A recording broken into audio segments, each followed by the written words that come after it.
गरम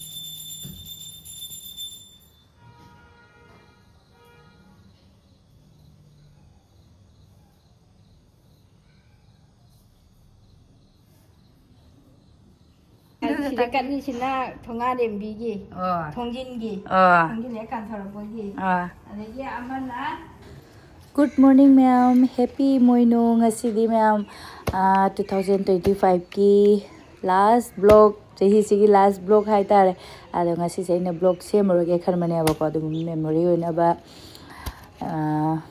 last numit nina ko gi ado aina matega video dum lawbani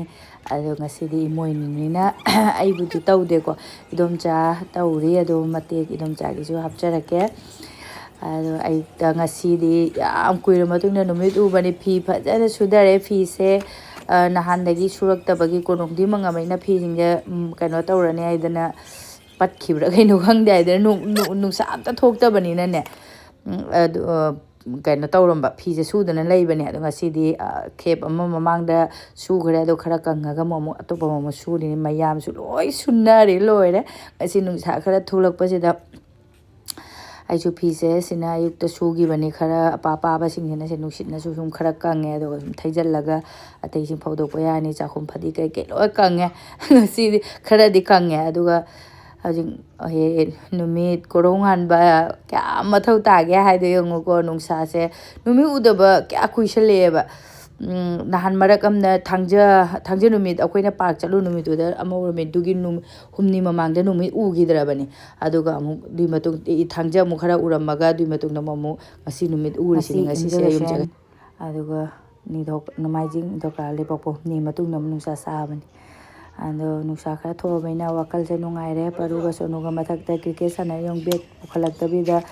kari na no khangde ista amna yongne nungna bolori makha daga ta dana mi ge na tho aduga mayam aise ngasigi vlog ti phajana makha kaino oidre hojik se koi chak tok loi ge dom sa gai ga ide thabak adum losalamaga nungthin hai tare ne sanda su ta je hojik se dom cha Emoinu ge nga mapum lawduine na nga lawrisida ado aina di adum ayamba ubadi dum saring katna bu uye do dum chana sareng se dum cha ide thongba haite na haiba ko aduna ma dum khangba raw se law khare dum cha aduga bye bye nina aisu hayeng di new year nga cha adrasu sareng makok se oina lawre sareng makak leram basigi ai sareng se akoi di ampa me ba ko makok oina ne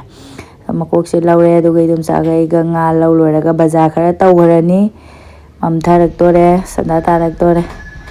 akai ke jang na pi khara yengaga like kadaba khara lawraga adum yumda lae paru yong aina halakpa tv yengle megi ngasage phiro do makang khara phadaba yawe do sofa da loi punjanda ba me thupta bida sada ta da mu le chinna ne aduga gi jang na pi leirakpa sida leira ai pot mayam kaurame lapoi leke tawbane do lapoi di thi pagak de lupa 10 gi phadigom ne une khuyam se lupa 10 gi hojik loire aduna indum pore manam su nungsi ba koi desi koi local hai tare ko lupa 10 gi ne hong aduga manata bi ma aduga lapoi di phangak tare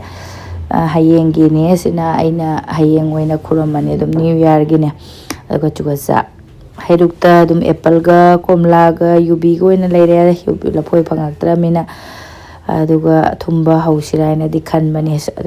khir hausira khanba chahau chengsu leitre motor hawai thrak aduga aina sareng leira mina sareng da hamna bagini segi awa phadigom je makak lokpani lupa 10 ni uni pitu ka pi mapunje aduga phadigom na sum yam sonu naigi singa saba lonbire khanau se yade nahan me park chalu gadegi aduga sonu se nahan champak ngobudo yam haujoro bajani amuk munga waini champak khara purak pani amuk aisu haure dum nukti tan chabe mohto momo champak sa so ha champak ngobasi su yare moisu pamna chara banina aduga gajar se na pawa lupa 10 tane pawam tang purak pani hayeng je akoigi sonuna yam pamjaba mahilang ba khir do khichri ho se ai khan bani aduga ngaga sini si ai pot khara hawai tu ngai khara su lerak po kaw bazar chatla kaw bazar dagi hala baina ma su phone kan taw se lei mogi so ada bara khana ina haw haw ba chajarani da ma ada cha bina isu dungai lupa 10 fadigomni wow adu ke no duna wow adu idi hairuk sona lausala thamgre ina lai kanaba manga du kai chagarge o nga sareng ulaken ko khame sinbi tilau adu idi sigi bin se lupa ni phu bi en kg pura lai ai su ngauri phedi nangi na wani ma amadro kamba nang tungi sel kani tungi no khonggu sen hello wow wow ada ni good good good kitang mo bada ah lupa ni phu ni ana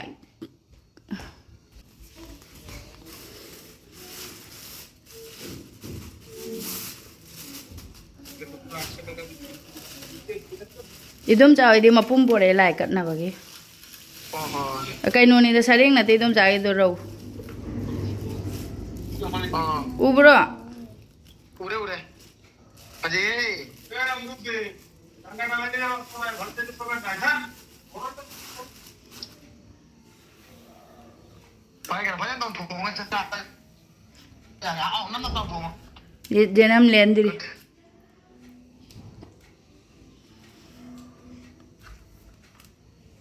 Wah, jenam lendiri pada tahu punggung apa? Angang sing tahu kan punggung apa tak? Asal ini betul. अभी ये boil करके खाना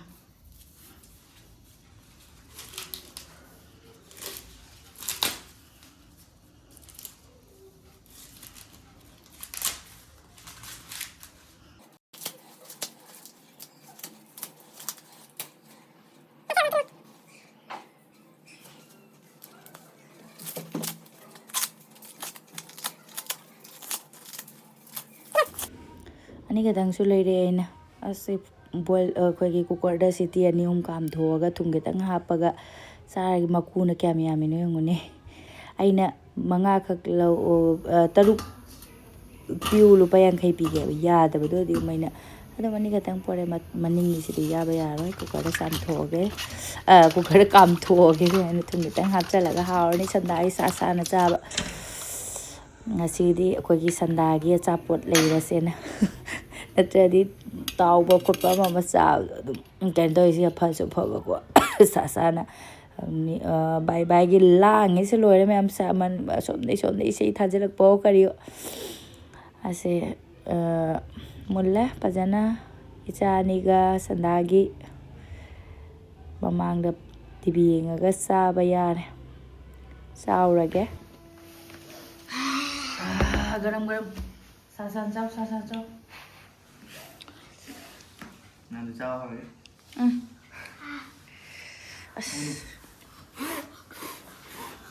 Kisahnya, Indonesia sih lagu sih. Sinang kicaro, si dadagi, si mamai. Kali aku. Nau bani na tu namula.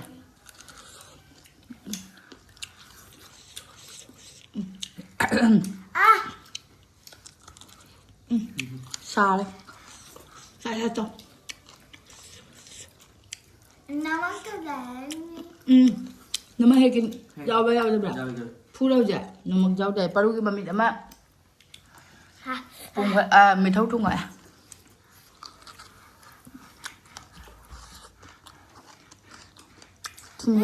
Jauh je cả.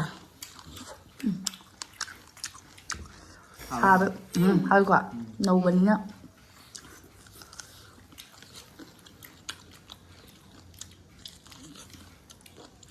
Shoot con hapaga pizza hau ya ni. Wei ni ki minok jing sia. Paru gyan ta hau da.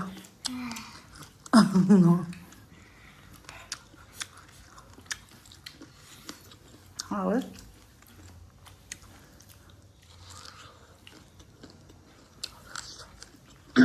Khoi ki hay ni ya si di ni làm mấy chuyện giá đi họ bây giờ nó xa mình á bà bố mới trả lời để trả lời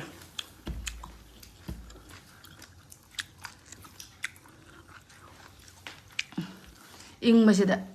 ꯁꯥꯔꯤꯉꯩꯗꯅ ꯍꯦꯟꯅ ꯁꯥꯔꯕꯅꯤꯅ ꯏꯁꯥꯁꯨ ꯑꯗꯨꯝ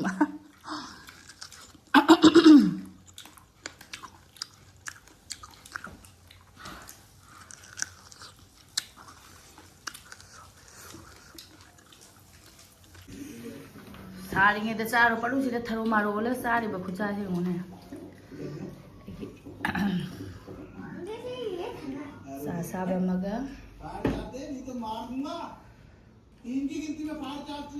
ꯑꯗꯨꯒ ꯑꯩꯒꯤ ꯉꯥꯁꯦ ꯆꯥꯝꯊꯣꯛꯑꯒꯦ ꯌꯥꯝꯕꯗꯤ ꯅꯠꯇꯦꯀꯣ ꯑꯗꯨꯝ ꯍꯌꯦꯡꯗꯤ ꯁꯪꯒꯣꯟꯁꯦꯟꯅꯤꯅ ꯉꯥꯁꯦ ꯊꯝꯅꯤꯡꯗꯕꯒꯤ ꯑꯩꯅ ꯈꯔꯇ ꯑꯗꯨꯝ ꯂꯧꯔꯛꯄꯅꯦꯕꯀꯣ ꯁꯔꯦꯡꯁꯦ ꯃꯌꯥꯝꯅꯗꯤ ꯃꯀꯣꯛꯁꯤꯕꯨ ꯀꯔꯤꯗ ꯆꯥꯅꯤꯡꯉꯤꯅꯣꯒ ꯈꯜꯂꯝꯕꯁꯨ ꯌꯥꯏꯕ ꯌꯦꯡꯉꯨꯅꯦ ꯁꯤꯁꯦ ꯀꯛꯊꯠꯂꯛꯇ꯭ꯔꯦ ꯌꯣꯟꯕꯁꯤꯅ ꯑꯩꯈꯣꯏꯒꯤ ꯌꯨꯝꯒꯤ ꯑꯩꯈꯣꯏ ꯏꯅꯦꯝꯕꯣꯛ ꯑꯗꯩ ꯏꯀꯨꯕꯣꯛ ꯏꯆꯟꯅꯨꯄꯤ ꯑꯩꯈꯣꯏ ꯃꯄꯥ ꯑꯩꯈꯣꯏꯗꯤ ꯁꯔꯦꯡ ꯃꯇꯨꯝ ꯆꯥꯅꯤꯡꯗꯦꯕꯀꯣ ꯃꯀꯣꯛꯁꯦ ꯑꯣꯏꯅ ꯑꯣꯠꯈꯥꯏꯔ ꯊꯣꯡꯕꯗꯣ ꯑꯗꯨꯅ ꯍꯦꯟꯅ ꯍꯥꯎꯋꯦ ꯑꯗꯨꯒ ꯁꯤꯁꯦ ꯎꯔꯒ ꯌꯥꯝꯅ ꯏꯆꯟꯅꯨꯄꯤ ꯑꯇꯣꯝꯕꯤ ꯅꯤꯡꯁꯤꯡꯉꯦ ꯏꯆꯟꯅꯨꯄꯤ ꯑꯇꯣꯝꯕꯤꯅ ꯁꯤ ꯃꯀꯟ ꯍꯥꯏꯒꯗ꯭ꯔꯥ ꯀꯩ ꯍꯥꯏꯅꯤ ꯁꯤ ꯖꯒ ꯖꯒ ꯂꯥꯎꯕꯤꯁꯦ ꯃꯥꯏ ꯑꯀꯟꯕꯁꯦ ꯏꯆꯟꯅꯨꯄꯤ ꯑꯇꯣꯝꯕꯤꯅꯦ ꯑꯩꯅ ꯊꯣꯡꯉꯗꯤꯀꯣ ꯑꯩꯅ ꯃꯥꯅ ꯈꯪꯉꯦꯅ ꯍꯥꯏꯈꯤꯗ꯭ꯔꯣꯕꯅꯤ ꯑꯗꯨ ꯃꯥꯗꯤ ꯁꯤ ꯌꯥꯝ ꯄꯥꯝꯃꯦꯕ ꯃꯥꯒꯤ ꯈꯥꯏꯗꯣꯛꯑ ꯄꯤꯔꯛꯇꯣꯔꯦ ꯍꯥꯏꯁꯦ ꯈꯪꯉꯕꯅꯤ ꯃꯥ ꯑꯗꯨꯅ ꯁꯤ ꯃꯈꯜꯁꯦ ꯎꯔꯒ ꯌꯥꯝ ꯅꯤꯡꯁꯤꯡꯉꯦ ꯃꯥꯁꯨ ꯑꯗꯣ ꯅꯤꯡꯁꯤꯡꯉꯁꯨ ꯎꯄꯥꯏ ꯂꯩꯇ꯭ꯔꯦ ꯑꯩꯈꯣꯏ ꯃꯄꯥꯁꯨ ꯆꯠꯅꯅꯤꯡꯕ ꯁꯔꯦꯡ ꯃꯀꯣꯛ ꯍꯥꯏꯁꯦ ꯑꯩꯈꯣꯏꯅ ꯂꯣꯏ ꯉꯥꯎꯅꯩꯑꯕ ꯁꯔꯦꯡ ꯃꯀꯣꯛꯇ ꯑꯗꯨꯕꯨ ꯎꯄꯥꯏ ꯂꯩꯇꯦ ꯉꯁꯤꯒꯤꯗꯤ ꯑꯩꯈꯣꯏ ꯏꯃꯥ ꯏꯆꯥ ꯑꯩꯈꯣꯏ ꯑꯍꯨꯝ ꯕꯥꯏ ꯕꯥꯏꯁꯦ ꯁꯔꯦꯡ ꯃꯀꯣꯛ ꯑꯣꯏꯅ ꯆꯥꯔꯒꯦ ꯃꯀꯣꯛ ꯑꯣꯏꯅ ꯑꯗꯨꯝ ꯂꯩꯅꯕꯒꯤ ꯊꯕꯛ ꯄꯨꯝꯅꯃꯛꯇ ꯑꯗꯨ ꯈꯟꯗꯣꯛ ꯇꯥꯔꯦ ꯑꯗꯨꯝ ꯐꯥꯒꯤ ꯇꯧꯕꯅꯤꯗꯀꯣ ꯁꯦꯡꯅ ꯆꯥꯝꯊꯣꯛꯑꯦ ꯃꯀꯣꯛꯁꯦ ꯑꯗꯨꯒ ꯌꯦꯅꯝ ꯈꯔ ꯂꯦꯜꯂꯒ ꯊꯣꯡꯉꯅꯤ ꯑꯗꯨꯒ ꯏꯗꯣꯝꯆꯥꯒꯤ ꯏꯃꯣꯏꯅꯨ ꯏꯗꯣꯝꯆꯥꯗ ꯚꯤꯗꯤꯑꯣ ꯇꯧꯁꯤ ꯂꯥꯛꯑꯣ ꯍꯥꯏꯅ ꯍꯥꯏꯔꯤ ꯑꯗꯨ ꯏꯗꯣꯝꯆꯥꯒꯤ ꯏꯃꯣꯏꯅꯨ ꯈꯨꯔꯝꯕꯁꯦ ꯌꯦꯡꯁꯤ ꯂꯥꯞꯇꯛꯅ ꯏꯗꯣꯝꯆꯥ ꯃꯅꯨꯡꯗ ꯀꯟꯅ ꯍꯣꯠꯅꯔꯤ ꯆꯥꯛꯈꯨꯝꯗ ꯑꯣꯏꯅ ꯑꯗꯨꯝ ꯖꯒꯥ ꯆꯤꯟꯕꯅꯤꯅꯀꯣ ꯃꯐꯝꯁꯦ ꯆꯤꯟꯕꯅꯤꯅ ꯑꯩꯅ ꯃꯊꯪ ꯆꯍꯤꯗꯤ ꯂꯥꯏ ꯇꯤꯟ ꯃꯅꯥ ꯄꯣꯡꯕ ꯑꯣꯏꯁꯅꯨꯀꯣ ꯅꯥꯗ ꯌꯦꯛꯇꯕ ꯃꯊꯪ ꯆꯍꯤꯗꯤ ꯑꯩꯁꯨ ꯑꯁꯣꯏꯕ ꯀꯩꯀꯩ ꯌꯥꯎꯗꯕ ꯇꯥꯔꯗꯤꯀꯣ ꯑꯩꯁꯨ ꯈꯣꯔꯝꯃꯅꯤ ꯐꯖꯅ ꯏꯃꯣꯏꯅꯨ ꯏꯃꯥꯏꯕꯦꯝ ꯐꯣꯇꯣ ꯆꯤꯡꯊꯣꯛꯑꯒ ꯁꯦ ꯏꯃꯣꯏꯅꯨ ꯏꯃꯥꯏꯕꯦꯝꯁꯦ ꯏꯕꯦꯟ ꯏꯃꯣꯏꯅු ꯃꯊꯛꯇ ꯏꯗꯣꯝꯆꯥ ꯊꯝꯈ꯭ꯔꯦ ꯑꯗꯨ ꯏꯗꯣꯝꯆꯥ ꯀꯠꯈꯔꯦ ꯑꯗꯣ ꯑꯩꯅ ꯌꯨꯁꯨꯕꯤ ꯀꯩꯀꯩꯒ ꯃꯌꯥꯝ ꯚꯤꯗꯤꯑꯣꯗꯗꯤ ꯎꯏꯀꯣ ꯏꯗꯣꯝꯆꯥꯁꯤꯗꯗꯤ ꯂꯩꯇꯕꯅꯤꯅ ꯑꯗꯨꯝ ꯂꯩꯕ ꯈꯔꯅ ꯑꯗꯨꯝ ꯈꯨꯔꯝꯃꯦ ꯍꯥꯏꯅ ꯑꯗꯨꯝ ꯏꯗꯣꯝꯆꯥꯅ ꯁꯤ ꯍꯧꯖꯤꯛ ꯂꯩꯔꯛꯄꯅꯤ ꯕꯖꯥꯔꯗꯒꯤ ꯏꯗꯣꯝꯆꯥꯅ ꯅꯨꯄꯤ ꯃꯁꯤꯡ ꯊꯥꯈ꯭ꯔꯦ ꯂꯥꯏꯔꯤꯛ ꯍꯩꯖꯒꯦ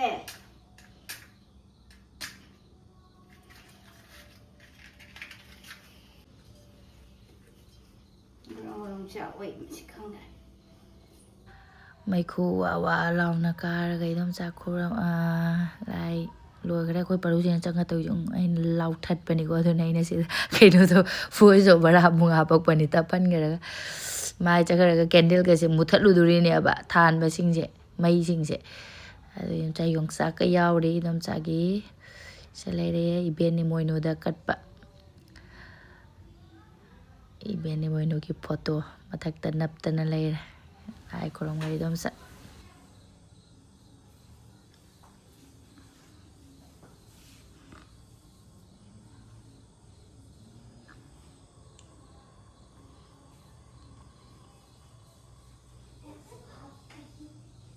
이놈자네 마반데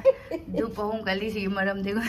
시대 깐니시나 통아냄비기 통진기 통진 약간 털어보기 아니 아마나 그노기 비기 마카기 방원기 핵 아로이보기 아니 아마시나 두시봉기